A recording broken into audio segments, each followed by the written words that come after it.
ఆగ్రహంబున వచ్చి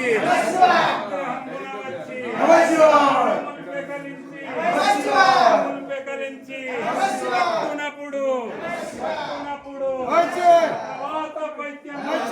అపవాత పైత్యము